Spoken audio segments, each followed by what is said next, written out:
Assalamualaikum warahmatullahi wabarakatuh. Kembali lagi sama gua Yoga di channel Savana Raya.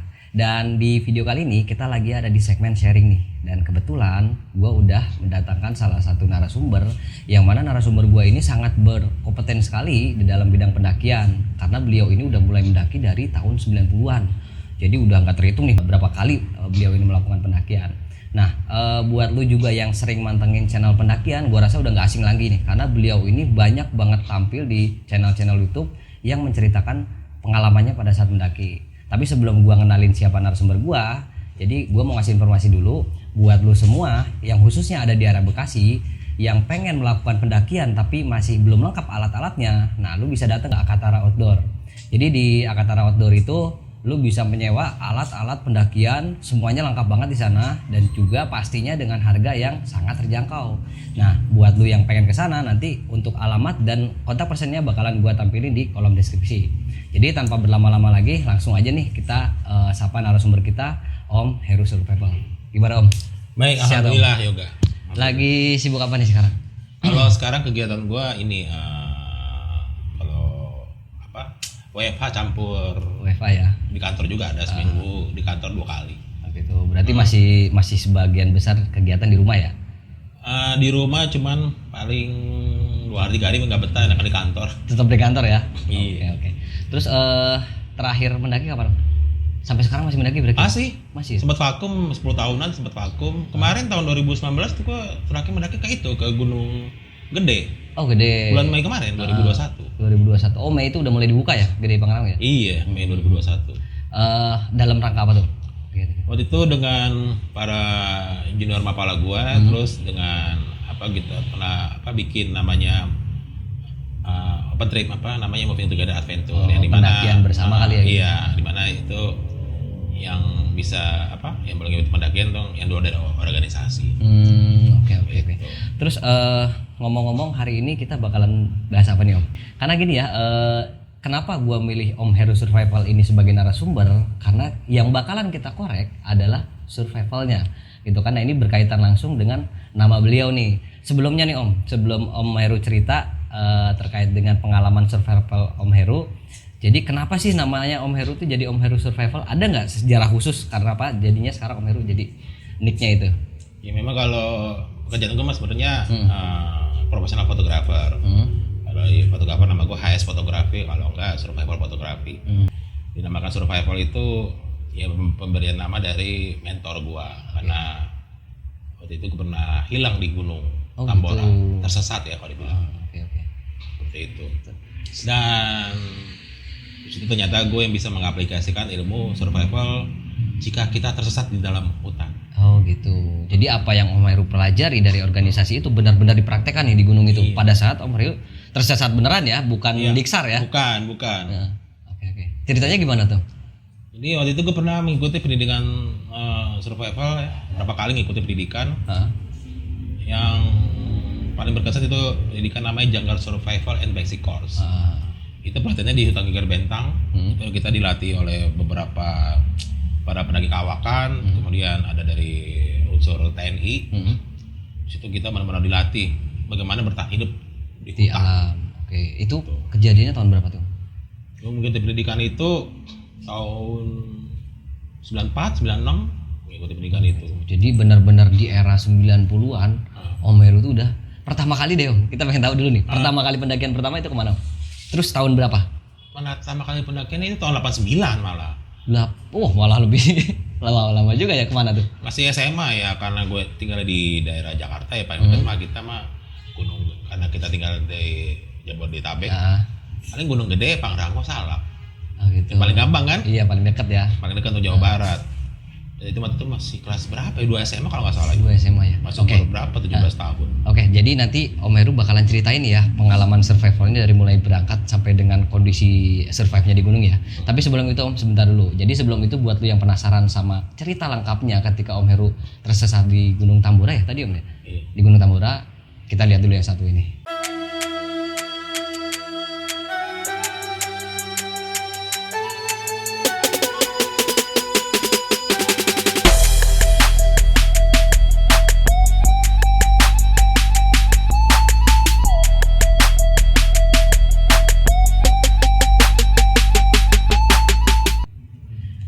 Jadi langsung aja nih kita dengerin langsung cerita dari Om Heru ketika dia mengalami tersesat di gunung. Silakan Om, diceritain. Jadi waktu itu gue mengikuti mendaki gunung tahun 89. Cuman di kala itu kan masih belum ikut tergabung dalam Mapala kan. Masih sekedar ikut saudara aja nenek gunung. Sempat ada rasa frustasi. Maksudnya nggak pernah olahraga, emang suka olahraga tapi beda dengan mendaki gunung kan. Betul. Karena kita dalam mendaki gunung kan dituntut fisik yang sangat prima, mental juga. Dan gue pertama kali itu naik gunung gede via Cibodas. Dan itu gue nggak mau lagi gitu setelah itulah. Kapok.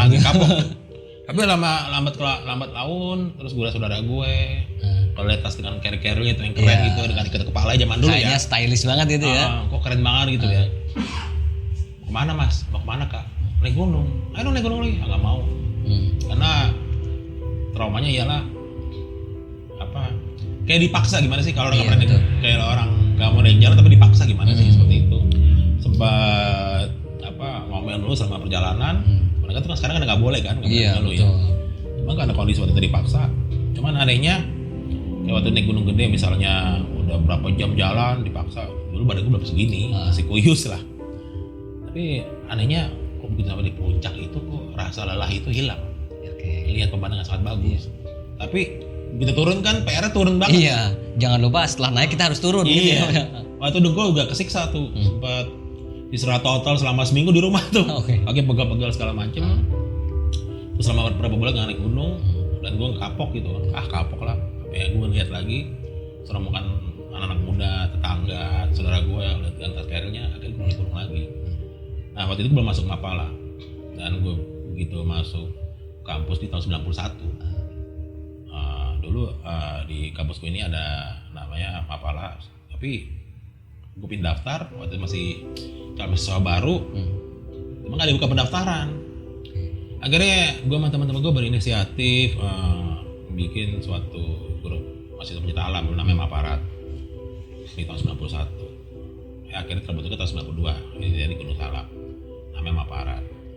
Nah, setelah itu kan kita bingung karena kita semua hobi, nggak punya ilmu. Ini cari siapa gurunya ya? Akhirnya kita cari guru mentor-mentor kita ngajarin, ada beberapa dari klub yang sudah sangat terkenal di Indonesia ya, perhimpunan pendaki gunung dan penempuh rimba. Akhirnya diajarin semua teknik. Terus kita mengikuti beberapa latihan kayak misalnya rock climbing, kita nggak ngerti kayak gimana sih rock climbing, itu berat banget. Terus kemudian diajarin cara bertahan hidup di hutan, bivak, SAR PPGD, P3K, terus tidur kalong, terus cara menggunakan tali temali 8 simpul segala macam, terus pemetaan, baca topografi segala macam, kompas, tapi dia kayak begitu. Itu sempat gue sebel juga tuh pelatihan gitu. Kayaknya bagi gue itu menjemukan banget. Iya.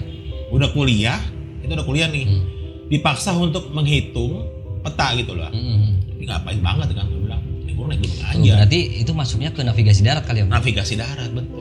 Kan ada back azimut itu kan. Iya. Tapi ternyata itu sangat berguna. Mungkin di zaman gue itu mungkin ada, bukan gue menyamakan diri, mungkin ada beberapa teman gue yang mungkin udah mempelajari lebih lanjut. Dan situ gue sangat penasaran. Di situ gue belajar sama senior gue tapi Mapala luar kan. Ngerti nggak bang? Nggak ngerti. Sampai 5 kali. Nggak ngerti bang. Ayo lagi. Ngerti nggak? Nggak ngerti bang. Sampai 5 kali. Dan orangnya itu mudah-mudahan Bang Amir, satu alfiat namanya Bang Amir. Dia Mapala di namanya Sakuntala di XDA itu. Bang Amir sangat sabar ngajarin gue navigasi darat. Ini lo harus matang. Lo harus matang navigasi darat. Gue nggak mau terjadi apa-apa jika lo ada di gunung. Dan satu lagi ada ngajarin gue tuh dari anggota TNI, masih saudara sepupu juga. Lo harus matang. Kenapa? Begitu lo, siapa sih mau kejadian seperti tersesat? Iya betul pasti. Mau nggak mau harus lo bisa. Semuanya harus lo bisa. Jadi nggak ngadain orang. Udah semua gue pelajarin itu cara ini. Sampai akhirnya ngikutin suatu kursus itu. Jadi semua kursus tuh gue ikutin semuanya. Karena waktu itu masih mahasiswa reguler. Sampai waktu ketika ikut pelatihan Jungle and Basic Course di Hutan Geger Bentang. Nah, sama pelatihan itu kan di daerah masih Taman Nasional Gunung Gede Pangrango. Kita latihan tuh seminggu. Kan di pisah-pisah tuh. Jaraknya jauh. mungkin 50-100 meter. Suruh bikin bivak. Itu bivaknya dari alam kita bikin bivak. Malam-malam. Ini siapa yang ngontrol kita? Kita pikir mentor kan.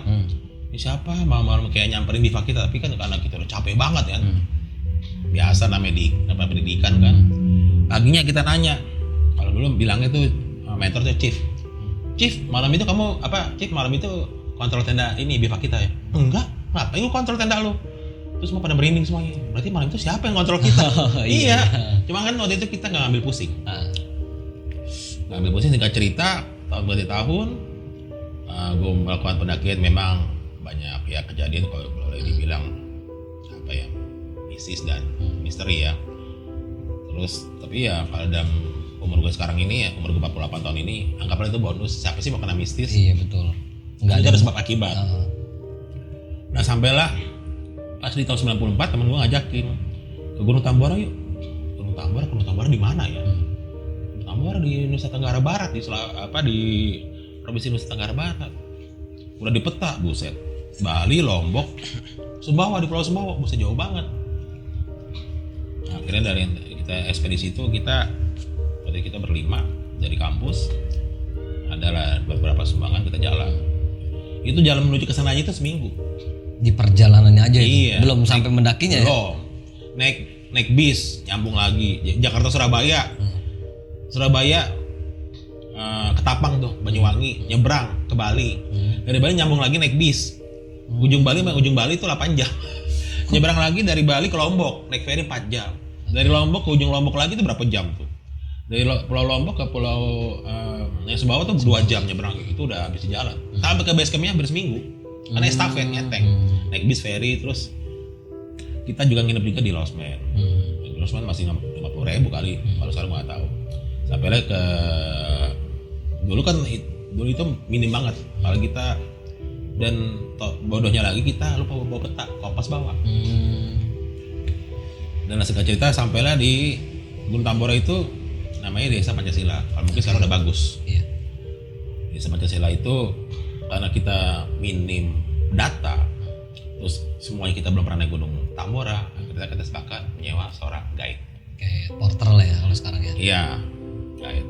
Nah waktu itu guide itu yang bapaknya ini sedang nganter turis orang New Zealand. Pak Yusuf kalau nggak salah namanya, Pak Yusuf. Terus kita sebelum itu kita kan bermalam di kampung itu, kita ngobrol sama Pak Dusun. Jadi ceritakan secara singkat Gunung Tambora itu. Ternyata Gunung Tambora itu pas gue baca literasinya di saat turun gunung itu ternyata kaldera paling terluas nomor 2 di Indonesia. Kalau nggak salah tuh 7 8 apa gue lupa, pas 11 gue lupa ya. Nanti silakan cek di Wikipedia atau Google. Diceritain. Tahu nggak Gunung Tambora sejarahnya? Mama tetua kampung. Ini Gunung Tambora itu dibilangnya gunung orang hilang. Kalau bahasa Sumbawanya Dorotoy apa gitu. Jadi diceritakan di abad 18 tuh pada meletus. Itu katanya dulu gunung tingginya 5.000 meter. Kalau sekarang ketinggiannya mungkin 2.900 atau 2.880 berapa gitu ya. Nah abunya itu dari letusannya itu waktu di abad 18 tuh perang dunia ke-1 sampai sempat terhenti karena seluruh daratan Eropa tetap hujan abu. Bilang efek dari letusan Gunung Tambora. Itu paling dahsyat. Ada kemarin berapa tahun lalu tuh ada peringatan 100 tahun Gunung Tambora. Jadi beberapa turis tuh datang ke Sumbawa, ke Gunung Tambora. Nah di Gunung Tambora tersebut memang ada sekarang destinasi wisata tuh sangat bagus di Pulau Moyo. Nah dulu untuk kesananya itu kita melewati jalan masih rusak, belum diaspal kalau sekarang. Jalan berlubang-lubang, udah sangat parah kalau lagi musim hujan. Jadi kebanyakan orang sana tuh transportasinya itu kalau nggak jalan kaki naik kuda. Tahu sendiri kan, kalau naik kuda biaya pasti mahal. Iya betul. Kemudian setelah diterangin gitu, kita udah siapin semua logis udah oke. Terus kita dengan si guide yang masih anak muda ini, kita udah oke sepakat harganya. Kaki kita mulai trekking. Nah karakter Gunung Tambora itu dia hutan sangat lebat ya. Topografinya terus vegetasi sangat lebat dan di situ banyak namanya pohon jelatang. Pohon jelatang itu tuh yang lo kena daun itu tuh gatel tuh. Oh iya, yang agak berbulu itu kali ya? Iya. Berbulu itu. Akhirnya bilang masih guide, pas supporter itu bilang, "Bang, pakai kemeja lengan panjang. Tahu sendiri kan. Di zaman gue itu dulu paling anti gue pakai gitu. Kenapa? Kan kita udah bawa carrier, pakai lengan panjang kan panas banget. Ngap jadi ya. Ngap. Mau nggak mau kita pakai, kita udah gitu ikutin aja lah. Benar sepanjang jalan, bener juga nih ya. Berarti hutan paca segala macam. Pos 1, di pos 2 kalau nggak salah, di pos 2 itu ada mata air kalau nggak salah ya. Karena ini gue cerita Gunung Tambora udah pernah ceritakan channel lain nih. Ini kita sedikit review aja. Iya. Setelah itu,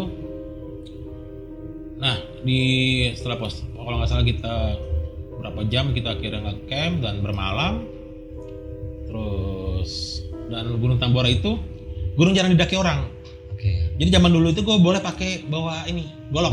Oke. Bukan ini buat nebas karena banyak jalur tertutup. Iya ketutup ya. Nah di pertengahan jalan gue ketemu sama bapaknya si guide ini. Dia sama orang bule. Dia turun ke bawah. Tanya bapaknya, kamu berapa orang? Berlima pak. Dan waktu itu cuma berlima doang. Nah si bapak ini, Pak Yasim ini nganter si orang New Zealand. Pas turun berarti papasan om. Papasan. Dia turun. Ketemu. Gitu. Jadi bapak itu ngomong dalam bahasa daerahnya. Sama kayak tolong nih ya di apa tamu gimana segala macem. Udah lah kita lanjut perjalanan. Entah di pos berapa kita pas nge-camp seperti biasa lah masak apa. Kalau zaman dulu kan makan favorit mungkin sampai sekarang masih ya Indomie mie instan ada bawa nasi. Ya mungkin dulu ada apa bawa sarin udah ada kalau nggak salah dulu ya bawa itu. Nah sempet di Gunung Tambora itu bilang nih hutan itu benar-benar rapat. Sampai menuju puncak aja masih batas vegetasi itu masih rapat ya. Pokoknya tapi sampai di sana gua belum apa ya. Pas mau puncak ada pas sunrise. Nah, itu ada fotonya tuh itu Gunung Tambora itu. Oke. Nanti kita lampirin fotonya. Nah, ada foto itu Gunung Tambora. Nah, begitu gue lihat Gunung Tambora benar luas banget. Cita-cita kita sampai Gunung Tambora luas banget. Nah, ini ada jadi tiru ya rekan-rekan pendaki sekarang. Karena zaman gue itu dulu tuh ego kita tinggi. Kita tinggi. Ya mohon maaf ya, sempat berapa nggak ambil Edelweiss. Oke. Nah di sini ada petaka ini, mungkin dari situ jawabannya. Biasa lah foto pakai Edelweiss, tapi jangan ditiru ya, nggak boleh sekarang Edelweiss nggak boleh diambil, karena itu bukan dilindungi. Biasa foto-foto, begitu turun, namanya kita pakai guide kan pasti dia ngerti jalan dong. Iya. Yang nunjukin jalan ya harusnya. Nunjukin jalan, dan kita juga bodohnya kita ialah pas kita jalan karena gunung jalan daki kenapa nggak kita pasang namanya ribbon apa penanda ya kalau kita pakai tali rapia gitu ya, nggak kita pasang karena kita percaya masih guide ini. Begitu turun, loh, kenapa? Kayaknya bukan ini. Oh yaudah, naik lagi. Kayak bukan ini. Naik lagi, turun lagi. Kayak bukan ini. Kesel lah teman gue. Keluarlah bahasa biasa, bahasa preman kuat binatang ya jangan ditiru. Lo gimana sih lo? Lo kan guys kita bayar segala macam gini-gini ini. Nah dia berkata dalam bahasa daerah. Jangan pakai bahasa daerah, pakai bahasa Indonesia aja kita mengerti. Kita tetap ini kan ini. Entah berapa lama kita perdebatan itu, hari udah sore, akhirnya kita diriin tenda. Diriin tenda. Kita evaluasi kenapa kita bisa begini, kenapa kita bisa nyasar. Ngobrol sama si guys itu, gimana sih? Kamu kan ini, kamu sering mandu orang, kenapa bisa ini? Terus kita nyasar. Saya nggak tahu kenapa. Apa teman gue bilang, seharusnya kita jangan bawa anaknya. Mungkin zaman saya bilang bro ya, mesti bapaknya aja kita ajak. Bapaknya kan nggak anterin tamu. Karena kita bilang ya mungkin karena bapak anak memang orang kampung situ akamsi ya udah biasa kan, karena bisa nyasar ngobrol. Nah situ perdebatan panjang banget kebun binatang lah biasa. Udah malam itu pas kita lagi nongkrong di tenda biasa mau tidur kan ngerokok, tuh tenda kayak diangkat tau nggak? Drut gitu loh. Kita pikir gempa, pas keluar gempa nggak ada. Diangkat maksudnya tendanya melayang gitu? Kayak ini loh, kalau lo mau bersihin karpet gimana sih lo di keper gitu. Oh iya oke. Kayak seperti begitu, gitu loh kayak gelombang gitu. Nah ini pas kita keluar nggak ada apa-apa. Nah udahlah setelah itu ini ada apa ya, tidur lagi. Nah pas tengah malam nih gue ngerokok nih, mana korek lagi mau rokok gini nih gue peragain ya, sorry lagi gini. Mana korek? Terus ada api kecil gitu sepintas di mata gue ya, entah antar sadar tidak sadar, antar mimpi halusinasi. Gue mau lihat kayak, lo tau nggak kalau lilin yang taruh di gelas tuh kan ada tadangan itu, biar kan itu air tuh, kayak gitu jalan set. gue temen gue. Langsung kita apaan tuh, teriak langsung. Masa api jalan kayak ini kita ngerokok? Oh jadi si api itu melayang gitu? Melayang, tapi kayak apa kalau mungkin perumpamaan sekarang tuh kayak apa nih, kayak lilin tuh. Iya ada wadahnya ya, gitu. Kalau ya. di kafe-kafe kan ada tuh, ada wadahnya. Tapi ini ininya doang, kan ada kecilnya tuh, letakannya tuh. Ya kayak gitu melayang, kayak daun lah istilahnya. Tapi ngasih buat nyalain rokok itu? Ya kan bingung kan cari korek. Hah? Apaan tuh? Wah langsung teriak semuanya. Apaan tuh? Sempat ada yang berteriak macam-macam lah. Apa yang mungkin mohon maaf ya setan gitu kan. Nggak ada gitu. Wah sempat panik lah. Apaan tuh? Duk skor jantung malam tuh dingin banget. Itu keringet dingin. Nah si guide ini bingung. Dia udah ngomong dalam bahasa dia kita nggak ngerti. Apaan tuh? Apaan tuh Joy? Kita panggilannya Joy ya. Nama samaran. Gue lupa nama aslinya. Apaan tuh Joy? Wah gitu. Gue mikir aja gitu. Udahlah kita istirahat dulu deh. Mungkin kayak kita kecapean. Itu halusinasi. Dan singkat cerita paginya kita bangun. Kita melanjutkan jalan turun. Dicari lagi tuh gak ketemu jalurnya. Oh jalur turun itu. Berdebat lagi. Berantem lagi dalam arti berantem. Debat ya bilang. Tapi kita maki-maki tuh si porter itu. Porternya. Tapi dia jangan ditiru ya. Gimana sih lo kan istilahnya lo udah gue bayar kenapa kita nyasar gitu istilahnya gitu. Namanya kita salah jalur turun naik lagi. Kecapek. Keringetan. Energi terbuang habis. Betul. Mau gak mau air minum juga waktu menipis. juga ya. Singkat cerita udah sore lagi. Mau gak apa-apa buka tenda lagi. Terus gue mikir kenapa kita balik ke sini lagi? Wah ini ada gak beres nih dalam hati gue ya. Ini gimana nih bro? Berarti buat panggilan bro apa gue lupa. Ya gak tau kenapa. Cuma kalau itu kita beri positif. Udah cek semua logistik gimana? Lumayan aman. Tapi air tolong dihemat ya. Kita tenda lagi. Itu sampai kejadian itu sampai dua hari. 2 hari lebih. Kita bingung nih ngapain ya. Nah, alhamdulillah malam itu turun hujan. Wah, begitu turun hujan langsung kita senang tuh. Buka tuh semua kayak plastik. Kita dulu belum ada flysheet apa namanya itu, mungkin terpal kita padangi. Terus sempat ya namanya air hujan pasti kan agak kotor. Kita saring tuh, kayak kaos tuh. Ya, di filter. Nah, kita praktekin tuh. Kita filter. Jadi sebelum kita masak air itu, kita filter pakai yang kaos itu. Kaos. Kita filter. Wah, lumayan nih kita ada air nih, bisa ngopi. Logistik lumayan aman. Ya dalam arti kata beras ada, mie instan ada, cuman tinggal dikit. Terus gue bilang ini kenapa ya? Selama 3 hari itu berarti nggak ketemu jalan pulang? Tapi kita mengalami namanya pagi, siang, malam. Kayak naik turun kan itu udah kita nggak tahu itu udah berapa jam. Sampai kita udah capek, oh udahlah kita nenda lagi gitu loh. Saking udah capeknya. Nah malamnya gue lagi duduk gini, kok perasaan gue nggak enak ya. Terus gue tanya, masih ada makanan nggak? Nggak ada. Ya bener loh, yang bohong, nggak ada. Waduh, gimana nih ya? Ini nggak ada makanan nih. Terus gimana dong?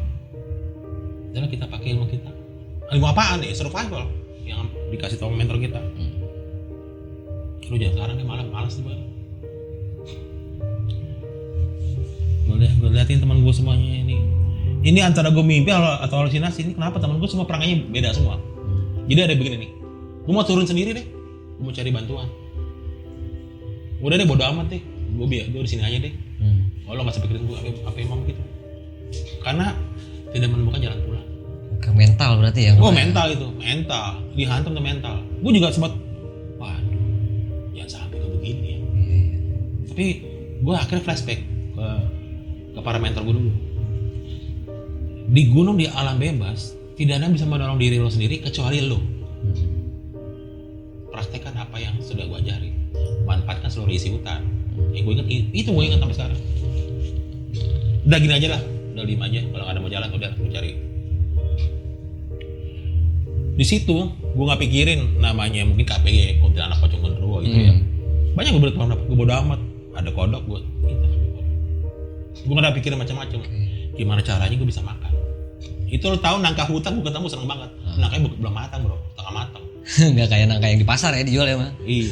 Cuman kalau lo dalam keadaan tidak ada makanan, itu tidak seperti lo makan seperti biasa. Perut lo akan nolak.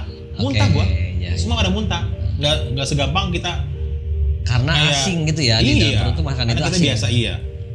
Tiba-tiba gimana sih karena saking laparnya, terus kita makan kayak gitu. Itu kan kotak mohon maaf itu binatang di dua alam. Kalau dalam ini kan haram. Tapi mau gimana? Makan itu. Nah pas malamnya gue bilang itu pasti kita makan udah muntah. Terus gue makan daun pakis. Kita juga pilih daun kan. Oh ini dia. Ini pucuknya dia. Itu ya. Nah, dan untungnya waktu itu ada air yang bekas rempasan hujan itu. Jadi kita sari. Nah, kita praktekin. Wah itu tubuh nolak semua muntah. Sampai ada buang-buang air. Buang-buang air kalau gue bilang ya mungkin masuk angin atau kita kena dingin juga, kena hujan juga. Nah, waktu lagi gini, gue bilang gini. Memang kalau kita di gunung itu kita tahu kualitas teman, mana teman yang peduli sama kita. Iya betul. Gue antara mimpi dan halusinasi ya. Tapi rokok untungnya itu masih banyak. Oke. Gue liat teman gue, loh masih ada rokok, masih ada makanan ternyata. Ah gue gak bohong aja, kayaknya gue mimpi nih. Kok begitu ya dia bilang ada makanan, ternyata ada makanan. Oke. Jadi lebih mentingin kepentingan sendiri gitu ya, ya. Gue bilang, kenapa bisa begini teman-teman gue? Tapi gue bilang itu bodo amat. Mungkin gue mimpi atau halusinasi. Gue lagi nongkrong itu, gue liat ada bapak-bapak nih, siapa bapak nih pakai tongkat, kayak kakek, jenggotan segini. Selamat malam, assalamualaikum, waalaikumsalam. Gue senang dong, wah nih mungkin orang kampung nih. Iya. Ya kan? Nolong kita.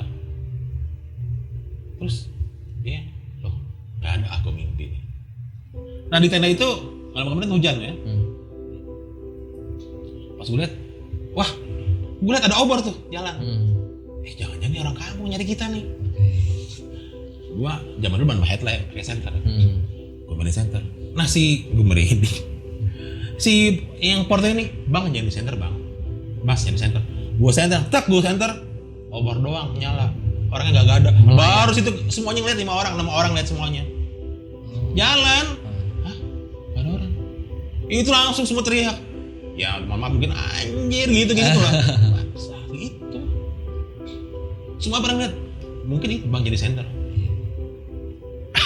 Oh, jadi emang si porter itu sebetulnya udah tahu ya. Jadi ada satu kejadian yang emang di luar nalar lah gitu kan.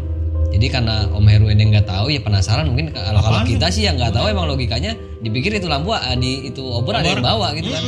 Jadi pas di center sama lampu itu melayang. Obornya ada. Tapi orangnya ada yang berjejer, ada 6 8 gitu. Ini langsung pening semua pala. Enggak apaan tuh ya, cuma ngeliat. 6-6-nya melihat. Kan gue 5 orang. Teman gue udah 2 orang udah almarhum. Tapi kan kita melihat kayak gitu, iya apaan tuh ya? Setelah itu kan semuanya pada berteriak kayak ya biasa ke bahasa korban binatang kan. Anjir apa bangsat gitu-gitu ya. Mohon jadi tiru. Itu apa? Dia nggak bisa ngomong dalam bahasa Indonesia, bisa bahasa Indonesia, teman ngedumelnya dalam bahasa daerah kita nggak ngerti. Oh gitu, jadi nggak ngerti apa yang diucapin gitu. Iya, apa sih apa? Kan kesel juga kan. Lo terangin itu kenapa? Dia aja. Ah udahlah. Terus singkat cerita, kalau udah capek, terus kita menolak makanan itu yang kita survival itu. Terus ada pas tengah malam, gue mau turun, lalu gila. Itu bener secara prestasi terlihat. Lo jangan gila lo. Gue nggak mau, gue kelapar dan mati di gunung, jangan ngomong gitu. Naik turun berlima. Si porter nanya, berenam bang? Iya malu. Takut nggak ke bawah kali. Iya dia bilang gitu. Ada lucu juga di situ, ada lucu juga. Naik turun berlima. Saya. Oh iya. Ya 6 orang sama dia maksudnya. Akhirnya gitu. kita marin lagi kalau sekarang mungkin dibilang dibully ya. Lo gimana gini? Terus ya udahlah setelah itu semua teman gue tidur lelap sama si porter itu gue keluar. Ini kenapa? Gue ngerokok nih. Datang lagi si kakek itu. Siapa nih? Bilang nyuapin salam. Kakek siapa? Kamu gak perlu tahu nama saya. Teman kamu kurang ajar di gunung ini. Teman kamu ada mengencingi pusara. Pusara kita pusara apa? Tapi anehnya gue dialog dengan si kakek itu kayak ini ya, kayak seolah-olah nyambung. Itu dalam kondisi mimpi atau kayak ngerokok di luar tenda? Namanya kalau zaman Oh dulu berarti kan posisi Om Heru itu belum tidur emang posisi? belum. Namanya kalau misalnya kita ngecamp, kalau biasa gue naik gunung itu ada yang jaga malam lah. Oh iya, piket lah istilahnya. Nah, kayak gitu. Lalu 2 jam ya, 1 jam ya, ntar kita gantian. Cuma kalau sekarang kadang mau kan, tidur semuanya. Iya, Itu kenapa itu gue terapin? Karena itu penting buat menjaga teman-teman kita dari gangguan, bukan dalam halus ya. Mungkin ada hewan buas, mungkin ada yang mau hujan datang, gitu loh. Biar prepare lebih cepat itu. Ini siapa bapak ini? Terus ngomong, itu siapa? Saya nggak ngerti apa bapak maksud. Tapi ngomongan gue dengan dia tuh seolah-olah tuh kayak ngomongan di dalam batin. Saya nggak tahu pak. Tanya sama teman kamu itu. Udah paginya kita bangun, masih ada kopi nggak teh? Ya ada nih. Itu gue nggak tahu tuh. Entah dia teman gue lupa nyaring. Itu masih air tuh masih kelihatan coklat-coklatnya gitu ya. Itu kita minum. Mau gimana? Itu udah frustasi semuanya. Terutama si guide itu. Frustasi juga dia. Malah yang bawa rombongan itu malah dia yang frustasi gitu ya. Frustasi. Sempat dia meracau. Kalau teman gue bilang, waktu itu teman bilang, itu guide kita sendiri kesurupan. Tapi anehnya bisa sembuh sendiri. Kita bingung, itu kenapa tuh orang kesurupan ya? Gue juga bingung. Kayak ngeracau gitu. Kalau mungkin dalam sekarang bilang ngarep-repan kan. Tapi kita nggak ngerti. Ada teman gue, hei sadar lo, dibaca-baca doa gitu. Oh. Nah, intinya si kakek itu bilang, teman kamu ada yang mengencingi pusara kuburan kita. Gue nggak tahu apa, si kakek pak. Saya nggak tahu, saya mohon maaf. Nah si kakek itu turun, gue ngikutin, gue dibentak, kamu ngapain ikut saya? Dalam hati gue iyalah, jangan-jangan depan itu ada kampung. Iya, oke. Tetap masih logis ya mikirnya ya. Logis. Cuman anehnya pas lagi gitu, itu kabut ada. Gue nggak bisa lihat, ini orangnya apa kagak. Bukan gitu, berpikir positif, ini orang apa enggak. Itu gue nggak berpikiran, pertama merinding. Wah kenapa nih? Tapi gue bilang, mungkin orang kampung. Kan sosok itu tidak menyeramkan. Cuman berwibawa ya. Ikutin aja. Kamu ngapa ikut saya? Balik kamu ke tenda kamu. Kamu tanya teman-teman kamu semua, siapa yang berbuat itu? Kalau udah ketemu kotorannya, kamu buang ke arah mana, utara atau apa, gue lupa gitu. Gue ikutin, gue nengok lagi, gue lihat lagi dia udah kagak ada. Dalam hati gue nggak mungkin banget. Karena sepanjang gue senter tuh kelihatan jalurnya. Itu kan jalur kan berapa? Loh kok kelihatan jalur? Oh gitu. Di malam itu yang jalur. sebelumnya itu nggak ada jalur, tiba-tiba ada jalur di situ. Ada jalur. Waktu kita ngikutin, ini jalur. Udah itu jurang. Makanya kita naik lagi. Kan sebelumnya gitu-gitu dulu kejadiannya. Ada jalur, tutup lagi. Oke. Kayak jalur buntu. Gue berharap itu, sampai dibentak. Kamu nggak ngasih ikut saya, kamu balik. Mau tanya sama teman-teman kamu. Ketika cerita akhirnya gue tidur, istirahat, dimimpin lagi. Entah antara sadar tidak sadar atau mimpi halusinasi. Terus gue merasa sepertinya gue udah tidur. Terus gue sama temen gue tuh kayak jalan ya, kayak ketemu sebuah warung. Dan emang gue waktu itu bawa kamera. Mampir sini. Ini warung apaan ya? Mampir, wah nih ada warung dekat. Belum dekat nih ada warung ya. Lalu sini nih, begitu gue potret jegrek itu warungnya udah gak ada. Apa blitz ya? Bisa lah warung udah gak ada. Itu kabur kita. Oh, gitu. Sebab gue confirm, itu benar warung kita lihat bukan? Yang banyak orang-orang lalu lalang. Iya. Mimpi kali. Enggak, kita jalan berdua, nggak mimpi. Gue keluar tenda, gue mau kencing. Itu. Akhirnya setelah itu paginya kan kita bangun, gue ceritain gitu, nggak ada percaya. Nah yang si porter ini, abang mimpi itu ya? Enggak, didatengin juga. Anggap aja mimpi. Tapi sorry om, ini yang tadi masalah warung nih, itu berarti kondisinya malam ya? Begitu kena blitz, hasil fotonya ada nggak? Blank, cuman hutan belantara gitu aja? Pohon-pohon doang. Oke. Setelah dicetak fotonya itu. Terus bilang gini, gue ceritain, lo kenapa nggak kita begini? Dan anehnya pagi-pagi tuh kayak kita denger ajan. Gimana kalau kita sholat subuh? Lo tahu sendiri zaman itu kan paling malas. Gue mohon maaf itu kurang rajin beribadah juga. Iya, masih selengean aja zaman dulu. Kita sholat, kita ngomong baik-baik. Gue dimimpiin gini, terserah lo percaya apa enggak, gue ketemu kakek ini. Di antara lo tuh ada ngencing di ada tempat, mungkin lo bilang tuh ada susunan batu-batu gitu. Lo ngaku aja deh, gue dimimpin gini. Mungkin ini kali bikin kita tersesat, sama kita mungkin ngomong kurang ajar di gunung ini. Ngaku aja, nih kita udah berapa hari nih. Karena kita berpikiran positif kan. Iya nih gue, lo pohon besar, kata dia bilang ada batu-batu. Gue pikir batu apa? Lo di mana? Lo cari nih sekarang juga. Gue nggak tahu. Terserah lo gimana mesti dapat itu tempat yang lo kencingin. Dan anehnya, ini dia nih pohonnya. Nggak jauh dari tempat kita naik. Oke. Terus gimana? Terserah lo ambil pasirnya, lo buang ke arah utara atau apa? Pokoknya buang lah gitu. Kalau baca doa, terserah lo. Terus kita ngepak tenda selamanya beres-beres. Itu kondisi udah lemes. Lo tau gesper? Ada lubang kan? Itu gue sampai lubang terakhir kali itu. Karena kita ini kan setelah makan survival itu kan kita buang air juga. Iya betul. Lo tau sendiri itu. Udah baunya udah kayak apa kita. Air kan kita harus batasin. Iya. Lo ngerti lah kalau kita nyebok itu nggak pakai air lagi, pakai daun atau gimana udah serah itu. Daripada nggak minum, mendingan nggak cebok. Iya. Oke. Dan ajaibnya pas turun lah itu udah pos 2. Dari pos 2 itu ada mata air. Gak lama kemudian ketemu sama orang kampung. Itu siang itu. Loh, kok naik gunungnya lama banget ya? Ya memang kita taunya bilangnya cuma 2 hari 1 malam. Kita pengen lama-lama di atas puncak karena puncaknya kan bagus banget tuh. Enggak, lebih dari 2 hari. Kaget. Tapi ya udahlah, itu udah lama sempat dipapa loh. Sama dikasih kayak air nira itu ya, kayak air apa sih namanya? Ini minum dulu minum. Nah itu yang orang kampung itu yang pencari rotan itu kan kita punya hutan rotan. Ngobrol masih guide ini pakai bahasa daerah, gue nggak tahu bahasa apa. Dan singkat cerita akhirnya kita sampai ke base camp itu jalan udah sempoyongan. Gue nggak tahu tuh udah turun berat badan berapa kilo, nggak tahu. Karena kita ini juga kan buang air. Iya betul. Makanan juga nggak ada yang masuk ya, meskipun berusaha buat survive tetap. Masuk terus kepala dusun tuh sama pak itunya, bapaknya itu langsung geleng kepala. Kenapa gini-gini? Gue ceritain. Nah, Pak Yusuf ini sama kepala dusun. Jadi kamu kan mau ketemu kampung itu? Saya nggak tahu tuh Pak, kampung apa itu? Udah akhirnya itu desa yang tanggal apa?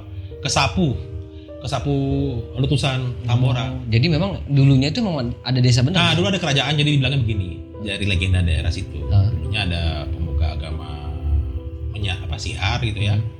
Terus dia menyiarkan agama Islam. Nah, dibilang kalau daging apa, anjing apa babi itu haram apa gimana. Waktu kita diundang, ternyata itu yang dihidangkan itu daging yang diharamkan. Nah, itu dia kayak nyumpah gitu loh. Ya udah kalau nggak ini ikut sama gue, kayak lo gue bilang cerita kayak mirip kayak Nabi Nuh. Di ngungsi ada dengan pengikutnya.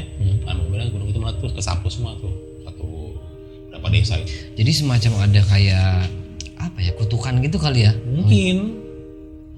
Mungkin nanti bisa dicek aja di itu kerajaan apa yang di situ, gue lupa. Ya, jadi emang Gunung Tambora itu salah satu gunung yang dampak letusannya hampir sampai Eropa. Luas sampai Eropa ya. Memang ada beberapa artikel juga nih, kalau lu pernah buka di Wikipedia mungkin ada kayaknya deh. Ada. Ya. Jadi emang salah satu efek dari benar yang Om Heru bilang, dampak dari letusannya itu benar-benar sampai dirasakan sampai keluar Eropa ya. Sampai perang Eropa terhenti gara-gara hujan abu berapa bulan itu? 6 bulan udara Eropa gelap, udara dunia gelap karena hujan abu ya, tapi nggak kena matahari. Nah setelah itu ngobrol terus memang ke pergian kita mendaki gunung itu kita juga ada izin mentor juga gini-gini. Ceritalah kita mentor itu langsung teman dari teknik cerita, lo goblok lo semuanya lo, udah gue kasih ilmunya nggak lo praktekin. Kira dia itu namanya survival, panggilnya survival gue. Jadi itu salah satu sejarah kenapa Om Heru survival dan nama itu melekat sampai sekarang ya. Iya. Jadi emang kita kenalnya itu Om Heru kan Om Heru survival, oh iya gitu. Nah itu orangnya gitu kan. Nah oke Om, sedikit flashback ke pada saat survive.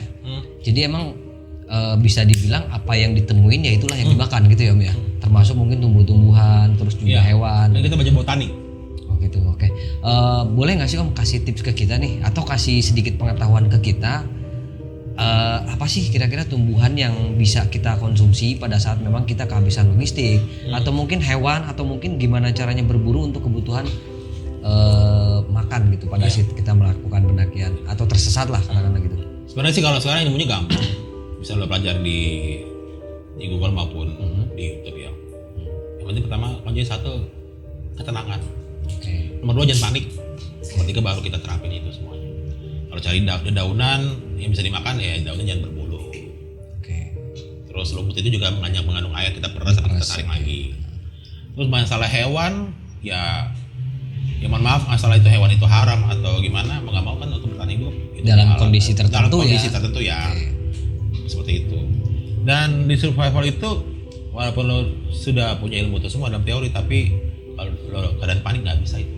Oke, ini ini betul banget nih apa yang dibilang Om Heru, karena sebelumnya kalau lu pernah ngeliat video kita sebelumnya, kita pernah sempet podcast sama Kang Arya Sena, dan itu betul sama persis apa yang dibilang Om Heru, bahwa memang kunci dari survive itu adalah ketenangan ya Om ya. Jadi kalau misalkan emang itu yang benar-benar bisa lu terapkan, itu insya Allah ya dalam kondisi apapun kita bisa siap menghadapi. Vivo itu kan Viva ya, mesti mempunyai semangat untuk hidup. Oke, jadi termasuk juga pada saat kondisi seperti itu kan bukan cuma fisik yang jelas ya Om ya, mental juga itu benar-benar harus itu mental hajar itu. harus berpengaruh banget terhadap psikologis kita gitu ya Om ya. Ada nama ilmunya stop, sit, thinking, observasi, planning. Setelah planning mau ngapain? Oke, jadi itu salah satu step by step ketika kita dalam kondisi tersesat. Iya. Oke Om, menarik banget ceritanya. Jadi sebelum gua tutup videonya, boleh nggak Om kasih pesan-pesan buat teman-teman kita yang masih muda nih, yang masih hobi mendaki, yang lagi gila-gilanya mendaki lah, gitu kan, supaya bisa terhindar dari kondisi survival. Karena segimanapun kita menguasai teknik survival, nggak ada yang mau juga dong ngalamin kayak gitu kan, karena itu pasti kondisinya nggak enak banget. Nah, boleh nggak sih Om kasih pesan-pesan ke teman-teman kita nih supaya nggak terjadi? Ya, dalam kita mendaki gunung itu, terutama berkegiatan di alam bebas, bukan hanya kita menggunakan fisik maupun perlengkapan kita, tetap kita harus mempunyai ilmu dasar dalam mendaki gunung. Pertama tuh mental, kedua fisik. Karena kenapa gue bilang itu dulu? Karena fisik lo kalau mental lo nggak bisa. Betul. Gak bisa harus juga. Korelasi itu ya. Harus korelasi. Dan juga lo harus mengetahui gimana manajemen pendakian. Itu termasuk logistik. Ini lo perjalanan lo gimana, itu mesti dihitung. Apalagi manajemen air itu sangat penting. Karena ada beberapa gunung yang emang sulit ada air ya Om ya. Iya. Jadi kalau memang pendakian, jadi stok manajemen air itu benar-benar harus terkontrol, karena jangan sampai kita pada saat di puncak kehabisan air, ya satu-satunya harapan ya yang paling mungkin adalah hujan. Iya. Kan? Iya, kalau hujan, kalau misalnya nggak hujan kan kita benar-benar harus survive kalau kayak gitu. Apalagi kalau misalnya gue, apalagi pendakian lebih dari 3 hari, gue sama teman gue udah sistem nanam air. Jadi istilahnya kita taruh di pos berapa nih, kita tanam air dalam arti, nah kita digantung atau ditaruh dalam tanah, ini kita turun, nah ini kita nyimpan. Oh, ada stok gitu ya? Iya, seperti itu. Nah, itu juga salah satu trik juga tuh ya Om. Tanam air. Jadi salah satu trik juga, daripada kita bawa air naik turun, mendingan kalau emang, tapi itu nggak berlaku untuk lintas berarti Om ya. Jadi kalau misalkan kita ambil contoh di Gunung Gede nih, misalkan kalau berangkat dari Cibodas turun Putri, berarti kan nggak balik lagi ke situ. Iya benar. Ya kan? Iya. Berarti itu teknik itu hanya berlaku ketika kita dalam satu jalur ya. Iya. Muncak maupun Dan gue juga bilang juga sama teman-teman juga, teman gue juga udah pada ngerti, mungkin yang lain belum tahu. Sediakan satu air buat lo diri lo sendiri. Taruhlah air ukuran berapa ya, mungkin yang segini ya. Itu air itu jangan lo pakai. Oke. Itu hanya lo pakai untuk lo benar-benar darurat banget. Sebenarnya sih kalau prinsip gue tidak ada kata darurat jika kita ada kesiapan. Oke. Nah itu aja. Betul. Jadi lo harus cadangin air yang lo simpen. Jadi nggak lo keluar itu. Air itu kalau benar-benar kepepet kepepet banget banget. harus. Oke. Sama juga kalau kita mau pemula gitu ya, mohon maaf. Kalau gimana sih caranya itu? Ya ajak aja yang berpengalaman. Kedua ajak aja guide, porter. Insya Allah aman. Mudah-mudahan porternya nggak menyesatkan yang diceritakan Om Heru tadi ya. Ini masih muda dia waktu itu, sekarang udah gede. Ya mungkin selain dari mental, fisik, terus juga literasi berarti ya Om ya. Oh, sekarang udah gampang. Ya. Sekarang udah gampang. Sekarang kalau zamannya Om Heru dulu mungkin belum ada Google ya, jadi agak susah ya. Buku semua. Kalau misalkan nyari sumbernya itu dari mana Om kalau pada zaman Om Heru itu? Dulu ini Bapak Sultan peta. Oke. Peta. Nah, sekarang jadi udah gampang. Jadi memang penguasaan pembacaan peta itu benar-benar menjadi, memang nggak bisa sembarangan nih. Jadi nggak salah memang kalau pendaki-pendaki lawas itu, pertama dari teknik, keduanya dari mental juga itu udah benar-benar terlatih. Jadi makanya itu sebabnya kenapa belakangan ini ya kita sangat prihatin sekali Om. Jadi beberapa waktu ke belakang itu banyak sekali pendaki yang kondisinya tersesat, kemudian nggak bisa bertahan, nggak bisa survive. Nah maka dari itu salah satu tujuan kita sharing sama Om Heru, supaya Om Heru bisa bagi pengalaman. Terus ada juga nih, mungkin banyak yang nanya, kalau kita nggak enak, kita merinding mau masuki dunia itu ya. Mungkin ada teman-teman. Oh ini berkaitan sama mistis berarti Om ya? Sensitif ya. Ini yang bilang pendaki di atas gue lagi senior dan ada juga pendaki spiritualis ya. Jadi gini aja bang, lo merasakan gak enak di tempat itu. Andaikan semua orang kan sebenarnya punya indera keenam. Cuma ada bisa ngelihat, ada yang bisa enggak, ada cuma bisa merasakan. Ada yang bisa melihat, bisa ngobrol, ada juga yang enggak. Ada juga bisa dalam hati doang, ini kayaknya ada ini. Perasaan doang gitu. Perasaan doang, enak. Itu katanya gampang. Pertama tuh itu gejala gimana sih? Kepala lo pusing, lo pingin muntah. Kepala lo cukup makan, fisik lo bagus. Pertama itu gejalanya. Kedua, lo keluarin kompas. Kalau kompas lo muter, sama lo lihat jam tangan lo muter, tapi jam tangan yang ada jarumnya ya. Analog ya. Nah lo udah ada di dimensi itu. Terus gimana bang caranya, mas? Lo keluar dari dimensi itu, putar balik. Gitu. Tapi lo tenang, baca doa juga. Jadi emang ada ciri-ciri khusus ya, ya ketika kita akan masukin. Ya ini sih boleh percaya nggak percaya, tapi kembali lagi kalau ya buat lu yang percaya aja, berarti ada ciri-ciri khusus ketika kita memasuki alam seperti itu ya. Jadi memang gunung itu nggak terlepas dari mistis kelihatannya nih, nggak bisa dipisahin. Ya meskipun kadang nggak semua orang ngalamin gitu ya. Mungkin kita pendakian 10 kali atau cuma 1 kali, bisa juga nggak sama sekali gitu kan, itu kan nggak ada yang tahu. Ya, siapa sih mau ngalamin mistis? Anggap aja bagi gue tuh anggap aja bonus lah. Bonus kalau ya istilahnya bonus kita terbuat cerita dia anak cucu kita nanti lah bonus. Soalnya kalau nggak ada gitu kayaknya gimana ya? Kalau orang bilang biasa-biasa aja gitu. Biar ada cerita lah ya gitu kan. Iya, anggap aja bonus, anggap aja itu dongeng, anggap aja itu mimpi halusinasi. Tapi kan memang kita alamin. Betul. Ya mudah-mudahan sih kita semua nggak. Jangan aja sampai kayak gitu. Oke. Makasih banyak Om Heru atas ceritanya. Jadi kita merasa banyak banget nih ilmu yang kita dapat. Tapi sebelum gua tutup videonya, Om Heru juga punya channel YouTube nih Om ya. Boleh Om dipromosiin channel YouTube-nya. Nama channel YouTube gue Heru Survival Communication. Kalau Instagram @heru_survival, Facebook Heru Survival. Oke, jadi itu kontennya masih seputar pendakian. Ya pendakian horor, terus juga ada urban legend juga. Oke, jadi buat lu yang habis nonton video ini boleh nanti cek di YouTube channelnya Om Heru. Oke Om, makasih banyak dan gua akhirin aja video kita kali ini dan ingat kesuksesan dari seorang pendaki adalah bisa kembali sampai rumah dengan selamat ya Om ya. Jadi bukan puncak yang kita kejar, yang penting kita bisa pulang dengan selamat. Oke, akhir kata gua Yoga undur diri. Assalamualaikum warahmatullahi wabarakatuh.